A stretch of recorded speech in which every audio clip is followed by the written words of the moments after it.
Welcome back to What Arty Noobs for General Disturbance. This is a 56TP. It's a Tier 8 Polish premium heavy tank. It's located on the eastbourne of Malinovka, and it's under the command of Samaj of DHELL. Game on. That's a rather nice skin, that one. Yes, that is rather good. Anyway, right, it's a 122mm main gun.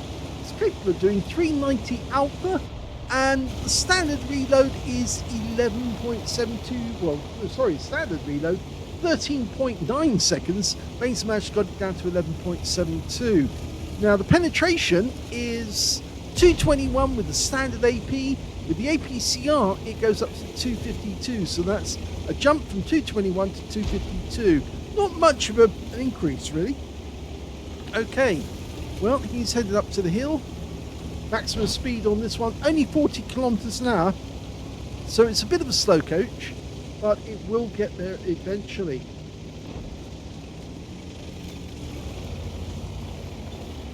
Okay, it's making its way.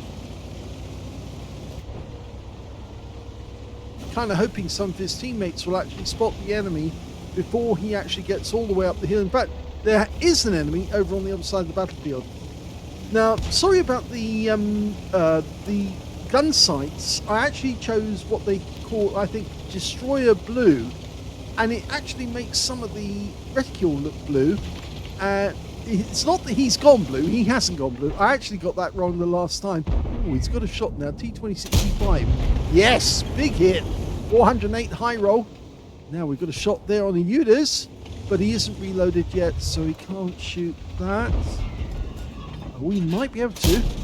Well, he tried a bit of a snap to try and get that one in. Worth it. It was worth it. Now he's going down onto the second level, which means that if there are any enemy tanks on the other side, they might try to get a shot on him. But the armor on this thing's actually fairly strong. 200mm at the front, 150 at the side, 70 at the rear. And that's on the turret, which of course the enemy are probably going to see. The hull's a little less. It's not quite so strong. There's Udas. Good hit, but unfortunately he ammo racks us. Yeah, so we've had to burn our repair kit.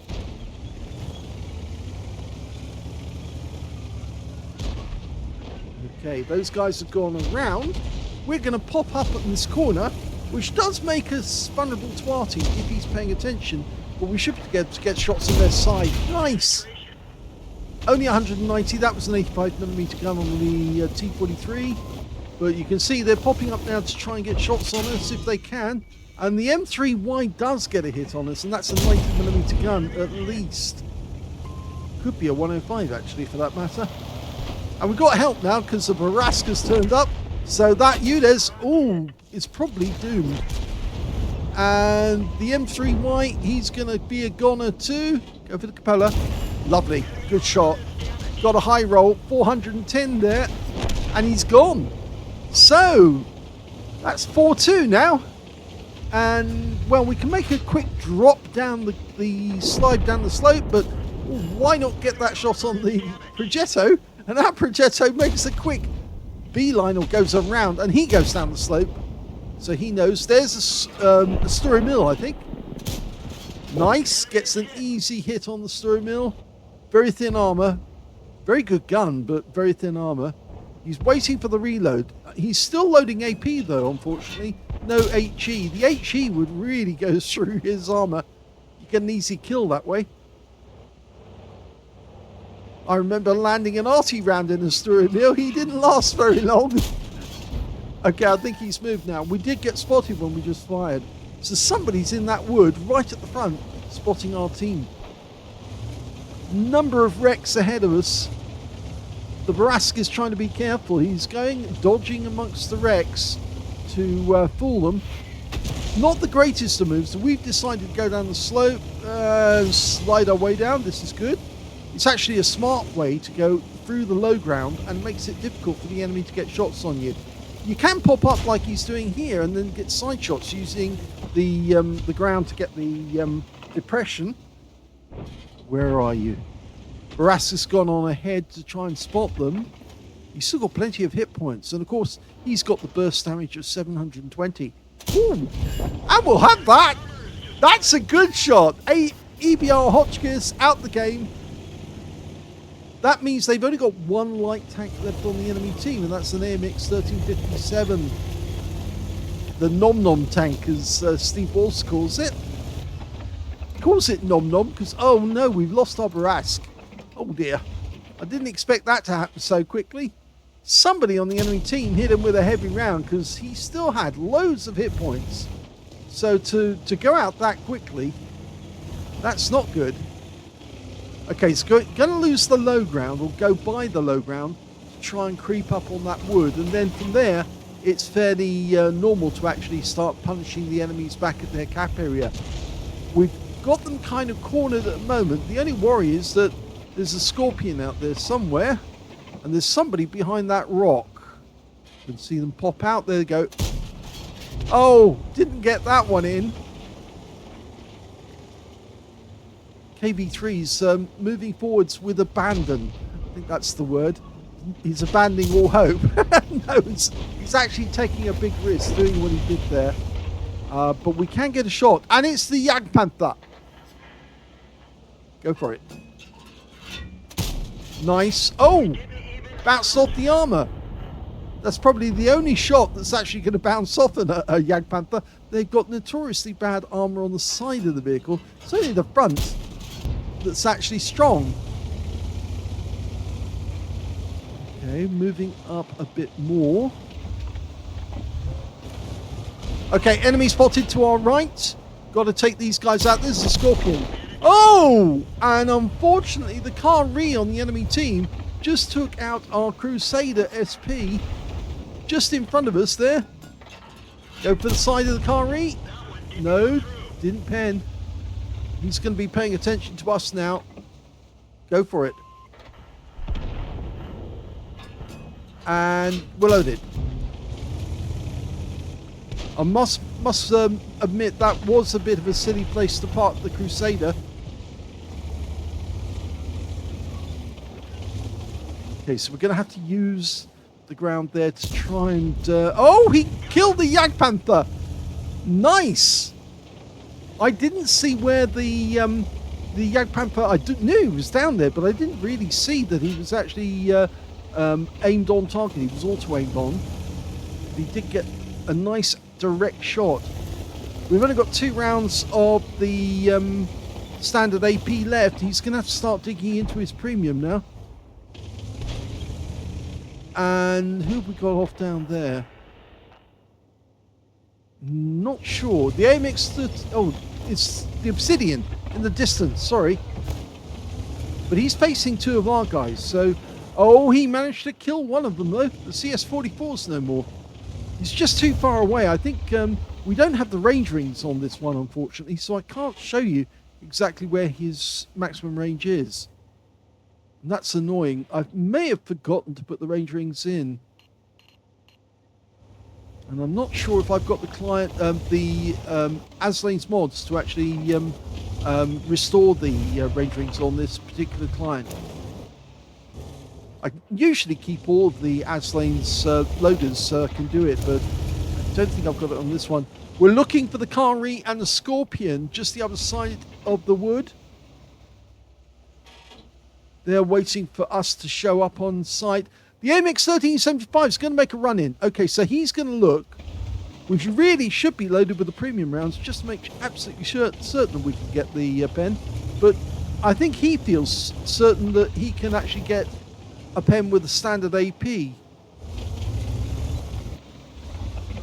know, he's just jockeying backwards and forwards, waiting for the AMX to go in. Oh, and they got him! This is not good now. It's kind of awkward because we're 1 tank down on the enemy. We just lost our basic spotter. That 1375, although he's a medium tank, he was basically acting as our spotter. Oh! Now, some tracer just came out of the wood. The Obsidian managed to kill our enemy tanks, or our enemy tanks, our friendly tanks, who are opposing him. So he's headed for our cap area now. We do have like a V90 who could actually stop him though if he does get close. Unfortunately, he's in the spotting bush. And the Progetto is now falling back alongside the lake. And I think he's going to go up onto that little heights at F7. Stay in the bush and then he can spot. He's found the obsidian. He is headed towards our gap. And the obsidian's gone down to the Progetto, so well done to him. Thanks a lot. Yeah, he's really pleased about that one.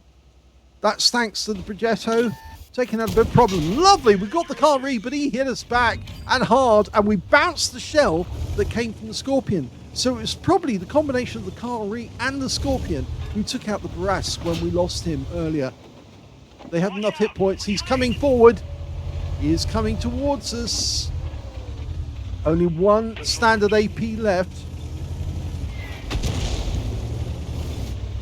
That was the enemy Arty trying to get at us and almost putting the shell on their teammate.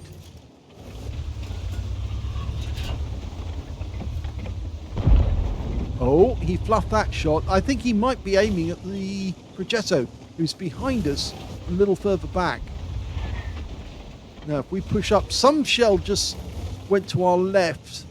See the smoke there just clearing. I think that was an Arty round.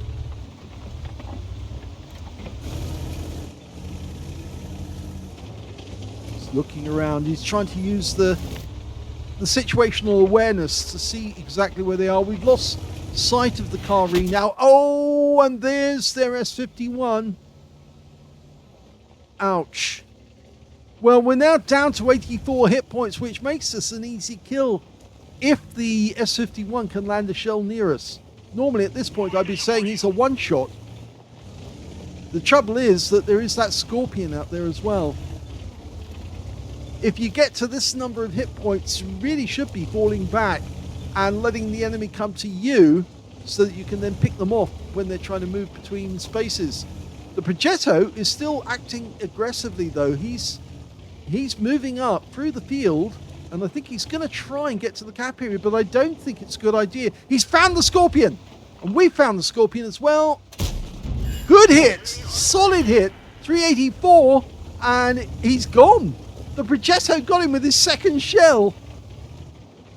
The first shell went in just as ours went in, but it was the second shell from the Progetto that killed him. The S51's trying to nail the Progetto. We just got spotted by the Kari again. Kari's aiming at the Progetto. We get the side. He's gone. That means it's just the S51. So a stalemate has been taken out, and it's down to the Progetto for doing that because we couldn't move away from that position without giving the Kari an easy shot at us. And of course, he found the Scorpion as well, which helped us basically end the game with a win. We're down to the 2-minute mark. There you go. Enemy Arty is up ahead because we saw the Crusader, the S51 rather, the shell tracers were coming towards us. And there he is, and he's aiming for our teammate, and there's the kill shot to win the game from Bain Samaj.